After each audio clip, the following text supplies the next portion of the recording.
নবীকে তো পাওয়া যাবে না, উনি তো দুনিয়ার থেকে চলে গেছেন, এটাই সত্য। কিন্তু উত্তর সুরি রেখা গেছেন।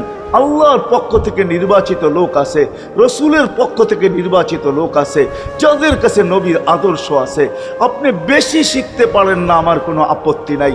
কেননা ছাড় যখন আল্লাহর রসুলই দিছে, আল্লাহর রসুলই যখন আমাদেরকে ছাড় দিছেন, তো আমি ছাড় দিব না কেন?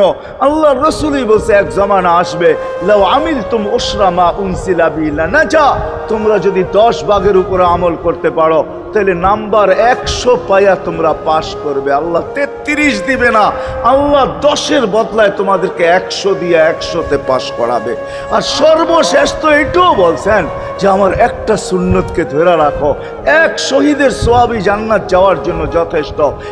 জান্নাত যাওয়ার জন্য তো একজন দেওয়া হবে, 99 শহীদের সোয়াব তোমাকে পুরস্কার হিসাবে দেওয়া হবে। কেননা তুমি একটা সুন্নতকে ধরিয়ে লটকায় আছে।